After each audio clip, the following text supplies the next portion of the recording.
This series of scenes, taken from actual nuclear weapons tests in the 1940s, 50s, and 60s, gives a quick look at a project being undertaken by the Department of Energy in cooperation with the Department of Defense to preserve and release historic films. The Department of Energy, in keeping with the administration's openness initiative, will use many previously classified and unreleased historic nuclear weapons testing films as part of its effort to detail an audiovisual history of the nuclear age. The nuclear weapons testing program has led to today's sophisticated nuclear weapons stockpile. Join us now at Trinity as the first nuclear device is prepared for detonation.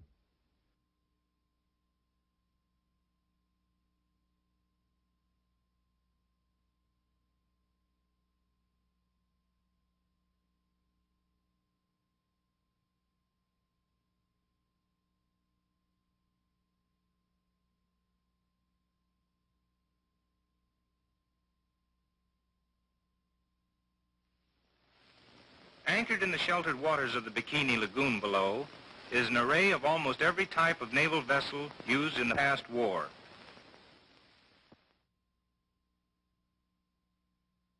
A bombing crew was competitively chosen. Major Swancutt, the pilot. Major Wood, the bombardier. The B-29 Dave's Dream would carry them to the target. The bombing plane is nearing the target with its escort of photographic planes. There's the target. Bomb away.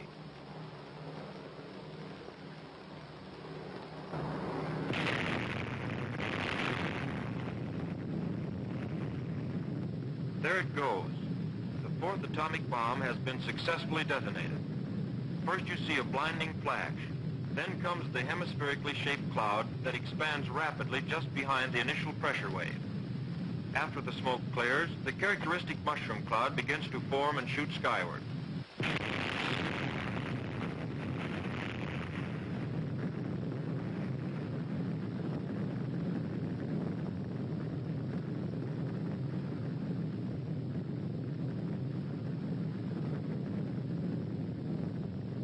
There is the ball of fire, growing and rising above the clouds and smoke of the explosion.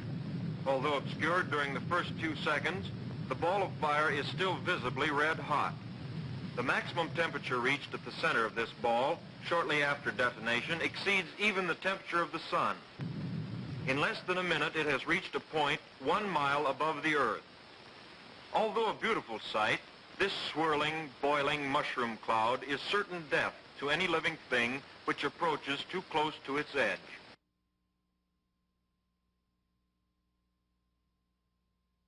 On Bikini Island, over 3 miles from the point of burst.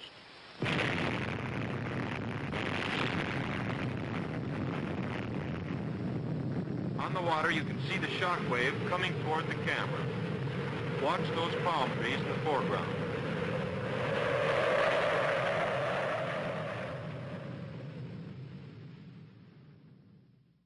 The heavy cruiser Pensacola was located about 450 yards from the epicenter. This ship sustained serious superstructure wreckage. Both stacks were a total wreck, and numerous other topside structures were badly damaged.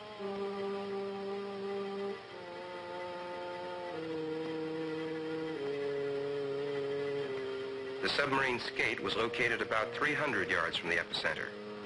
The light fixtures, periscopes, and superstructure were demolished, but the pressure hull and conning tower remained intact, and interior machinery was undamaged. 10, 5, 4, 3, 2, 1, fire.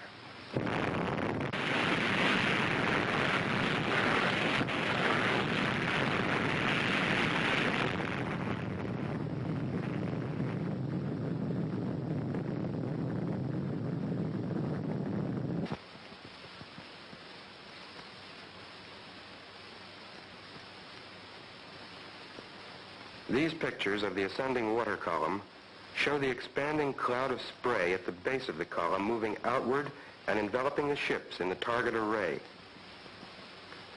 Great quantities of radioactive water from the column descended upon the decks of the nearby vessels, and ship hulls a mile away were drenched by the wall of foaming water. Photographic tower on Bikini shows the column composed of millions of tons of water rising at an initial rate exceeding the speed of sound. The water and spray from the explosion will fall for several minutes. Here again is an excellent photographic portrayal of the boiling, foaming wall of water engulfing the ships in the foreground. This highly lethal spray was intensely radioactive.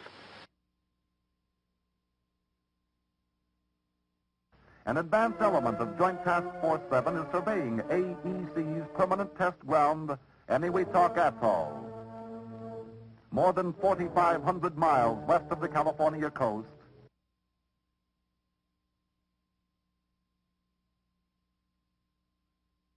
with test time only moments away, final time signals are called by Colonel Preuss. Split seconds separate us from the detonation.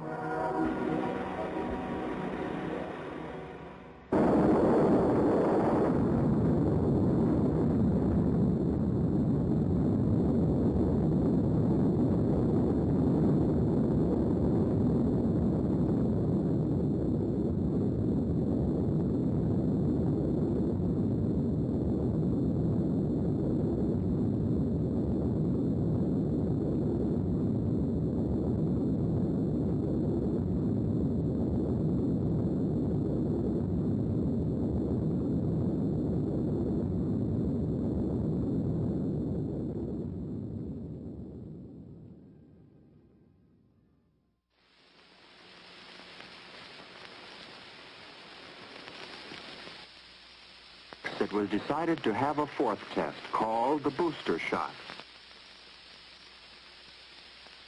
and was detonated on a 200-foot tower. Booster was then ready for detonation. Now for a look at the booster shot.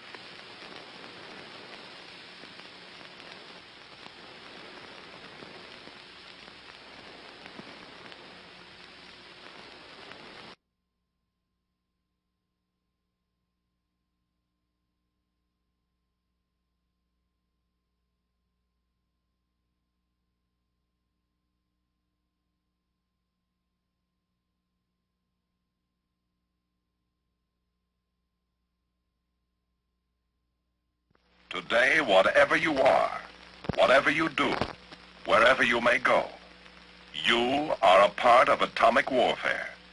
It involves you, personally, in laboratories and in the field, in little-known places and ways. Units of the defense establishment of the United States are learning to work with atomic weapons, learning to strike, learning defense against the effects of atomic weapons. Blast, heat, light, radiation. Military units work continuously with the laboratories of the Atomic Energy Commission and their new weapon ideas. The services devise handling equipment and techniques that are practical, and delivery methods that are deadly under any and all conditions of weather and warfare. 13 minutes from now, this airplane is going to drop an atomic bomb on your country. You will see it happen. Fall 1950. A fierce international war rips through a small country on the North Yellow Sea called Korea. Russia has successfully detonated an atomic bomb. Now the Alamogordo of the Ural Valley is a fact. Now more than ever before, the balance of international power rests with atomic energy, with weapons moving steadily from assembly line to stockpile, moving to hidden subterranean vaults, to be stored, ready and waiting. But stockpiling alone in this day and year is not enough. We need to develop and produce a greater number and variety, and possibly even more powerful atomic weapons. Weapons tailored for specialized uses and targets. The biography of every atomic cloud is essentially the same. The intense heat and violence of the fireball as it sears the sky causes the spectacular and colorful rust-like condition in the air around it. As the fireball cools, an enormous vacuum and afterwind is created, causing the desert floor to rise up into the cloud itself to form the characteristic mushroom stem. The cooling also sets up a rapid condensation in the air around the fireball that sometimes produces layers of ice crystals, literally an ice cap. Knowledge gained on previous nuclear weapons tests has produced the theory that once the cloud has formed and stabilized in the sky, the vitally significant fission products in so-called unburned fission fragments don't distribute themselves evenly, but tend to collect in very large, invisible pockets, hot pockets, or cells inside the cloud. The particles that are suspended in these nebulous cells indicate many things that happen inside the bomb, as well as the efficiency of the fission reaction. So attempting to locate the cells and collect samples from them is a mission of the highest priority.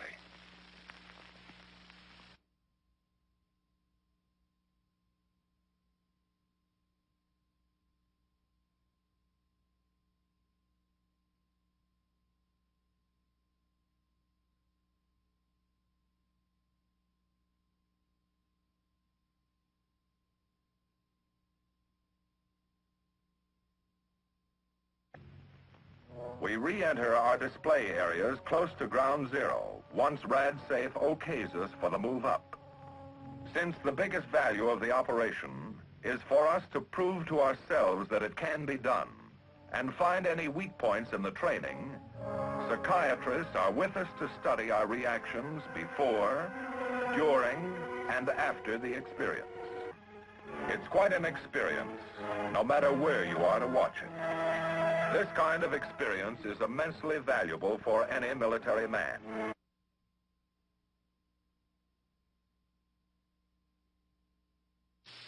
Participation in Cactus supplied low-yield coral soil data for comparison with results obtained in Nevada soil from shots of similar yield. COA provided high-yield data for comparison with the low-yield cactus data obtained in similar soil. Successful measurement of neutron flux and spectra were made for a number of ranges. In the structural effects studies on the B-52, sufficient data were collected to substantiate a correlation between measured and analytical responses. This will establish a workable and reliable side-load computation procedure. Yucca, the first of the 3 high-altitude shots, was prepared and launched from the flight deck of the aircraft carrier USS Boxer. At 1125 hours on 28 April, when the Yucca balloon was released, the USS Boxer was operating about 90 nautical miles northeast of Nan Island, Bikini Atoll, maintaining a deck wind velocity of near zero. 2.5 hours later, 1440 hours, at an approximate altitude of 85,000 feet, Yucca was detonated by radio command signal. Failure of the telemeter command transmitter to activate the canister instruments prior to burst time resulted in almost complete loss of data from the balloon dragline equipment. The aircraft-mounted instrumentation provided excellent data. The Teak and Orange missile shots were fired from Johnston Island, about 720 nautical miles southwest of Honolulu. Each device was sent aloft by an Army Redstone missile. Attached to each missile were 4 pods, released during the acceleration phase of the Redstone. 3 of the pods contained telemeter-equipped instrumentation for the nuclear program. The 4th pod, programmed to be closest to the detonation, was utilized primarily for studying the vulnerability of ICBM structural materials.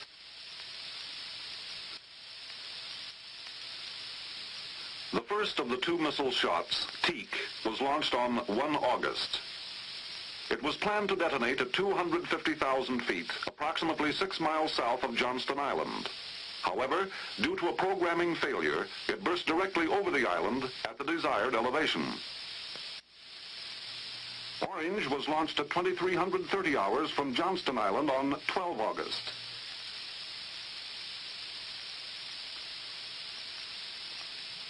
was detonated at an altitude of 141,000 feet, approximately 26 miles south of the island.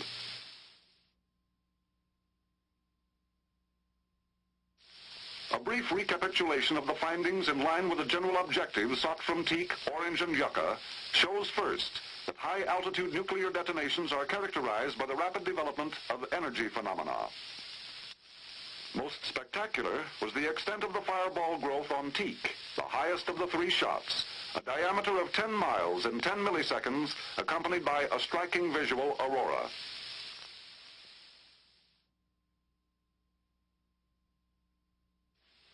Ethan Allen submerged to firing depth.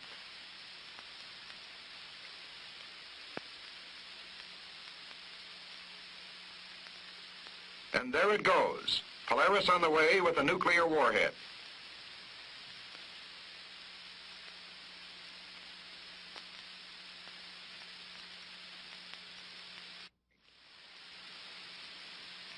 Right on the second, the missile detonated at the intended altitude at the target point.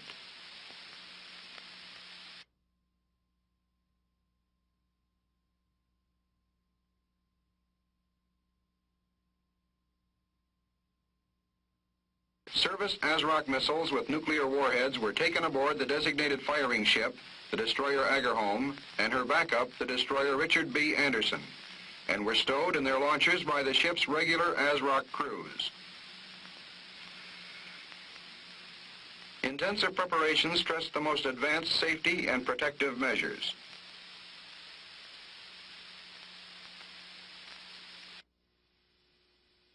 All was in place and ready.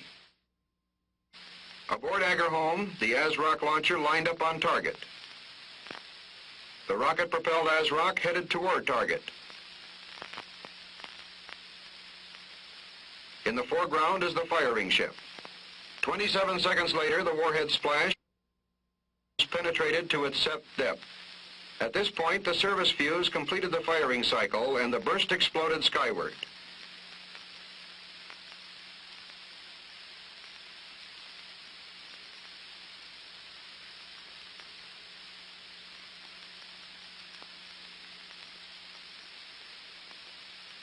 As the burst fell back, the base surge formed, a heavily radioactive cloud of spray and mist which spread to nearly 1 mile in radius. A few seconds later, the detonation bubble collapsed. This caused a new plume to be thrust upward through the primary cloud.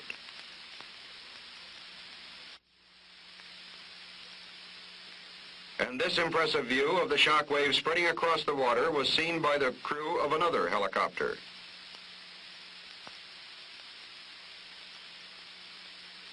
Beneath the sea, the crew of Razorback experienced the effects of the shock wave in a strong shaking that lasted for 45 seconds. One of the prime missions of tactical aircraft is the delivery of nuclear weapons following a low-level approach to the target. The methods selected for delivery and escape will determine the success of the mission as well as the safety of the pilot and the aircraft. This is an actual retarded lay-down delivery using a practice weapon. Aiming through the gun sight is accomplished with the sight depressed. When the pipper crosses the target, the weapon is pickled manually. Lay-down is a very accurate method of delivery. Just before the weapon is to detonate, the airplane is pulled into a 15-degree climb with the tail toward the blast. With the thermal shield closed, this attitude provides maximum protection from weapon effects. The weapons are being loaded aboard the aircraft. In this case, both weapons are B-43s.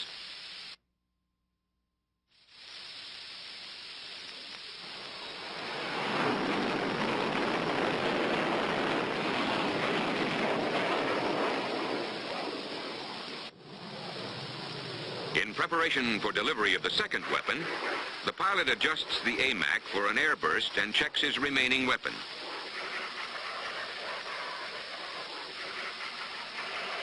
He also selects loft on the CP-741. Because this is to be a loft delivery, when the IP is crossed, the bomb release button is depressed and held.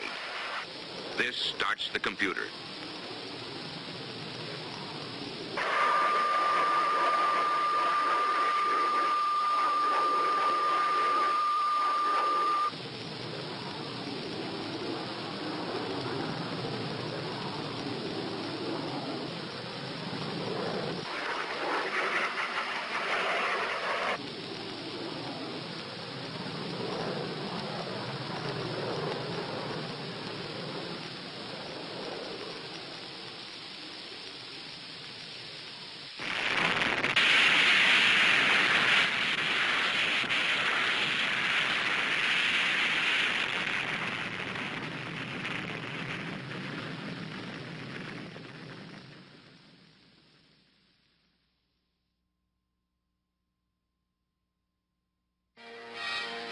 The Johnston Island portion of the 1962 Dominic Test Series, conducted by Joint Task Force 8, included two types of tests. One involved a number of high-altitude nuclear detonations carried aloft by various missiles launched from the island, and the other was a group of 5 airdrops over the ocean clear of the island, but within the Johnston Island danger area. The first of the Johnston Island high-altitude firings was bluegill. Ignition of the propulsion system appeared normal. And liftoff was as programmed.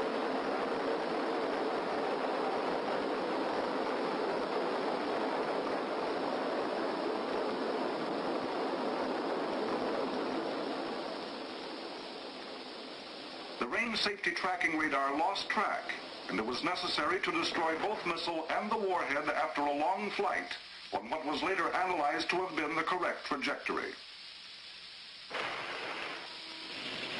The next attempt at a high-altitude shot was Starfish on the 19th of June. It, too, was unsuccessful. On the 8th of July, Starfish Prime, the second try at Starfish, was launched and was entirely successful. The warhead detonated at an altitude of 400 kilometers, 31 kilometers south of Johnston Island. On 25 July, the Thor vehicle for Bluegill Prime had a one-of-a-kind casualty, diagnosed as a sticking fuel valve, which caused a fire at motor ignition. Both missile and warhead burned on the launching pad.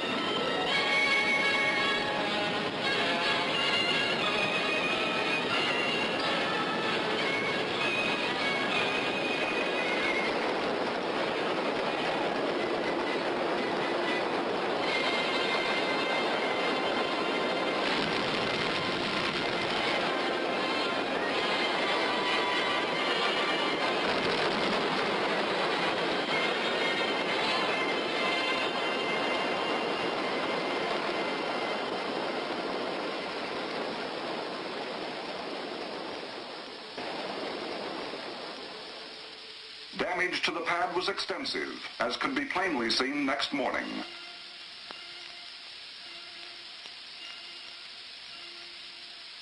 Less visible, but more dangerous, was the long-life radioactive contamination of the pad area from the warhead. The remaining 4 events, Checkmate, Bluegill Triple Prime, Kingfish, and Tightrope, were all successful. In flight, the pilot will select an arm position. At release, a pulse of current is transferred from the aircraft to ignite the pulse thermal batteries. The parachute is deployed. With over 6,500 aging classified nuclear weapons development films located on Kirtland Air Force Base, Albuquerque, New Mexico, and a smaller number at Albuquerque's Pantex plant near Amarillo, this joint Department of Defense and Department of Energy effort will preserve and allow appropriate release of this valuable historic information.